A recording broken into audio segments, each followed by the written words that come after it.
पूर्व मध्य अरबी समुद्रात कोकण किनारपट्टीवर ठळक कमी दाब क्षेत्राची निर्मिती झालेली आहे। याचबरोबर वाऱ्याची चक्राकार स्थिती आहे। याचाच परिणाम म्हणून कोकणासह दक्षिण पश्चिम आणि मध्य महाराष्ट्रात पुढील 4 ते 5 दिवस संततधार पावसाचा अंदाज हवामान खात्याने वर्तवला आहे।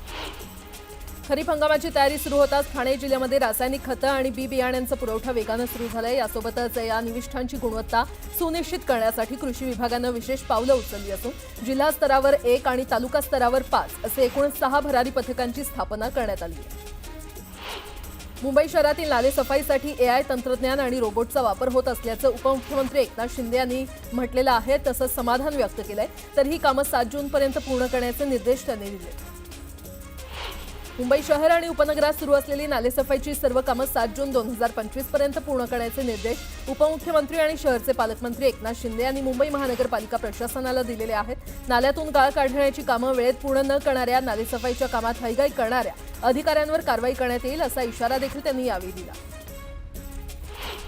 मुंबईतील वाढती वाहतूक कोंडी आणि लोकल प्रवासावरील ताण लक्षात घेता राज्य सरकारने महत्त्वाकांक्षी वॉटर मेट्रो प्रकल्पाची तयारी सुरू केली आहे। डिसेंबर 2026 पासून ही सेवा सुरू होण्याची शक्यता असून प्रारंभी 8 मार्गांवर जलवाहतूक सेवा राबवली जाणार आहे। मध्य रेल्वेच्या दक्षता पथकाने प्रवासी आरक्षण केंद्र मलकापूर इथून 2 दलालांना अटक केली आहे। त्यांच्याकडून 10 लाख रुपयांहून अधिक किमतीची 182 रेल्वे तिकीटं जप्त करण्यात आली आहेत। स्वारगेट दुर्घटनेनंतर महाराष्ट्र राज्य परिवहन महामंडळ राज्यातील 630 बस स्थानकांवर 6300 कॅमेरे लावणार आहे आणि त्यासाठी महामंडळाला राज्य सरकारने 112 कोटी रुपये दिलेत। त्यातील 111 कोटी रुपयांमधून नवीन सीसीटीव्ही कॅमेरे बसवून त्याची 5 वर्ष देखभाल करण्याचे काम TCIL या कंपनीला देण्यात आले। कोकण रेल्वेवरील एटीटी मडगाव एक्सप्रेस सातत्याने विलंबाने धावत असल्याने प्रवासी हैराण झालेत। तर गेल्या काही दिवसांपासून मध्यरात्री 12:45 एटीटीवरून सुटणारी रेल्वेगाडी बरेच तास उशिराने सुटते। त्यामुळे ही रेल्वेगाडी दररोज 4 ते 5 तास विलंबाने धावते आणि यामुळे प्रवाशांना विलंब यातना सहन कराव्या लागतात। मिठी नदीतील गाळ काढण्याशी संबंधित घोटाळ्याप्रकरणी अटकेत असलेल्या 2 मध्यस्थांना जामीन देण्यास अतिरिक्त मुख्य न्याय दंडाधिकाऱ्यांनी नकार दिलाय। केतन कदम आणि जय जोशी या दोघांनी जामिनाची मागणी केली होती, ती न्यायालयाने फेटाळून लावली आहे।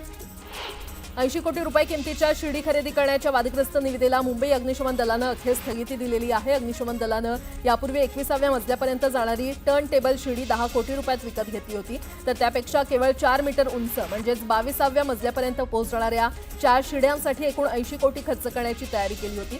तर 4 मीटरसाठी दुप्पट रकमेमध्ये शिडी खरेदीची ही निविदा त्यामुळे वादाच्या भोवऱ्यात सापडली होती। अरबी समुद्रावर कमी दाबाचं क्षेत्र तयार झाल्यामुळे राज्यभरात 3 ते 4 दिवस वादळी वाऱ्यासह मुसळधार पावसाची शक्यता वर्तवण्यात आली आहे आणि या पार्श्वभूमीवर महावितरणाने यंत्रणेसाठी हाय अलर्ट जारी केला आहे।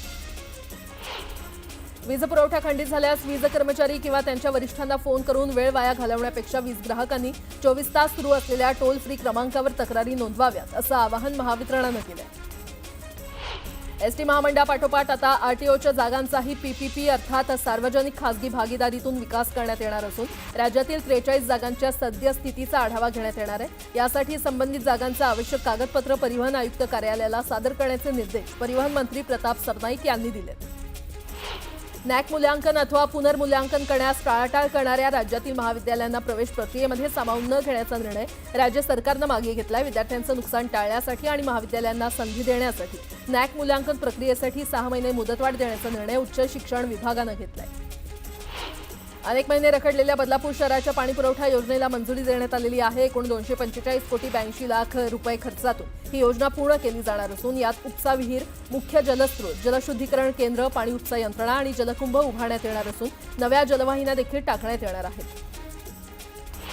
राज्यातील कोरोना रुग्णसंख्येमध्ये वाढ सुरू असून गेल्या 24 तासात आणखी 45 रुग्ण आढळलेले आहेत। राज्यात सर्वाधिक 35 रुग्ण मुंबईत असून पुण्यातही 4 जणांना संसर्ग झालाय आणि या महिन्यात कोरोनाचे एकूण 177 रुग्ण आढळलेले आहेत।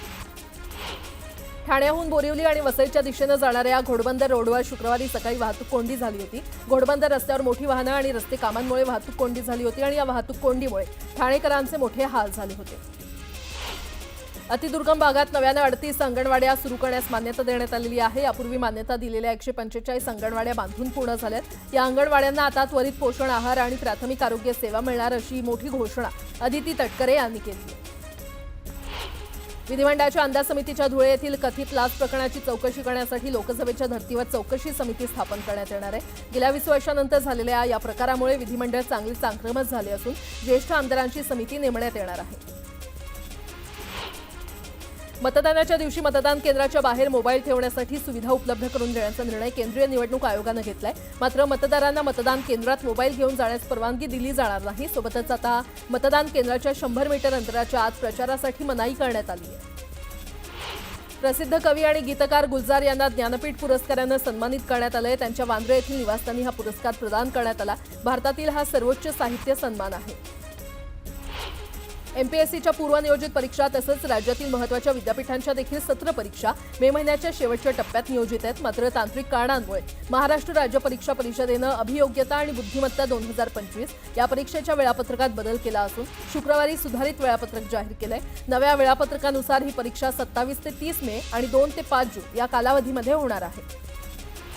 एकीकडे कमी पटाच्या काळावरून शाळांचं समायोजन करण्याचे प्रयत्न सुरू आहेत, तर दुसरीकडे महाराष्ट्रातील तब्बल 8,213 गावांमध्ये अजूनही साधं प्राथमिक शिक्षण देणारी शाळा पोहोचलेलीच नाहीये। मुंबई विद्यापीठानं पदवी अभ्यासक्रमांच्या प्रवेश प्रक्रियेला मुदतवाढ दिली असून आता विद्यार्थ्यांना 26 मे पर्यंत ऑनलाईन नाव नोंदणी करता येणार आहे। या अभ्यासक्रमासाठी पहिली गुणवत्ता यादी 27 मे रोजी जाहीर केली जाणार आहे, तर 13 जूनपासून नियमित वर्गांना सुरुवात होणार आहे। 11वी ऑनलाईन प्रवेश प्रक्रिया 21 मेला तांत्रिक अडचणींमुळे ठप्प झाली होती। शिक्षण विभागानं पूर्वतयारी केली नसल्यामुळेच विद्यार्थ्यांना फटका बसला आणि त्यामुळे विद्यार्थ्यांना ऑनलाईन ऑफलाईन प्रवेशाची मुभा देऊन प्रवेश प्रक्रिया मोफत करावी अशी मागणी विद्यार्थी संघटनेनं केली आहे।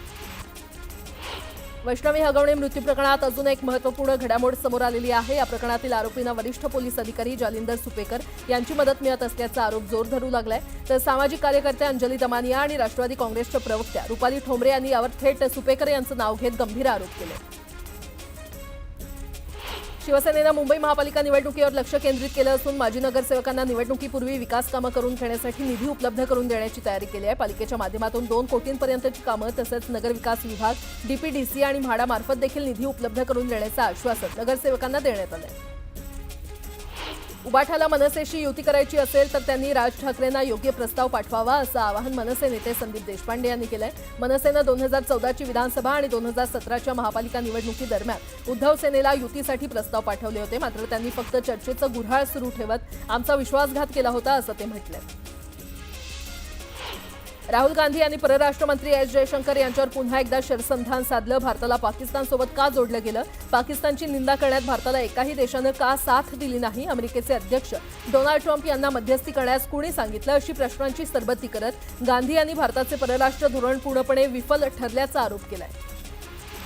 मुख्यमंत्री फडणवीसांनी कसपटेंशी संवाद साधला। आरोपींना धडा शिकवल्याशिवाय शांत बसणार नाही, वैष्णवीला न्याय देणार असल्याचं मुख्यमंत्र्यांनी कसपटे कुटुंबियांना शब्द दिलाय। उपमुख्यमंत्री अजित पवारांनी कसपटे कुटुंबाची भेट घेतली। आरोपींविरोधात कठोरात कठोर कारवाई करणार असल्याचं अजित पवार यांनी आश्वासन दिलं, तर निलेश चव्हाणचाही शोध घेणार असल्याचं अजित पवार यांनी म्हटलं। वैष्णवीला शशांक हगवणेकडून पाईपनं मारहाण करण्यात आली। वैष्णवीला मारहाण करण्यात आलेला पाईप पोलिसांनी जप्त केलाय। या प्रकरणात आतापर्यंत 12 जणांचा जबाब नोंदवण्यात आलाय। वैष्णवी हगवणे आत्महत्या प्रकरणी हगवणे बाप लेकाला 28 मे पर्यंत पोलीस कोठडी सुनावण्यात आली आहे। राजेंद्र आणि सुशील हगवणेचा 5 दिवस पोलीस कोठडीमध्ये मुक्काम असणार आहे।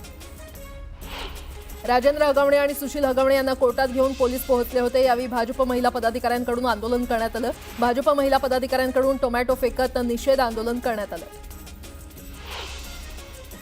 रत्नागिरीमध्ये भाजप महिला पदाधिकारी आणि पोलिसांमध्ये बाचाबाची झाली। कोर्टाच्या बाहेरील गेटवर भाजप महिला पदाधिकारी आंदोलन करत होत्या। यावेळी आंदोलन करताना गेटवरून बाजूला करताना महिला कार्यकर्त्या आणि पोलिसांमध्ये वाद झाला।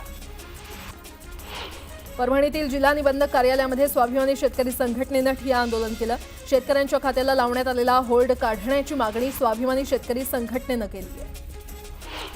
जळगाव जिल्ह्याच्या यावल येथील मुख्य रस्त्यावरील अतिक्रमणधारकांना नगरपालिकेनं नोटीस बजावलेली आहे। 2 दिवसात अतिक्रमण हटवण्याच्या सूचना नगरपालिकेनं केल्यात, मात्र अतिक्रमण काढण्यास व्यावसायिकांनी विरोध केला। चंद्रपूर जिल्ह्याच्या बाळापूर वनक्षेत्रात वाघाला वनविभागानं जेरबंद केलं। या वाघानं हल्ला करून 2 ग्रामस्थांना ठार केलं, तर हा वाघ ताडोबातून आला होता। बीडच्या लिंबागणेश परिसरात सुरक्षा रक्षकाच्या गोळीबारात एक चोरटा ठार झाला। या भागात पवनचक्की उभारणीचं काम सुरू होतं, तर ठार झालेल्या व्यक्तीची अद्याप ओळख पटलेली नाही।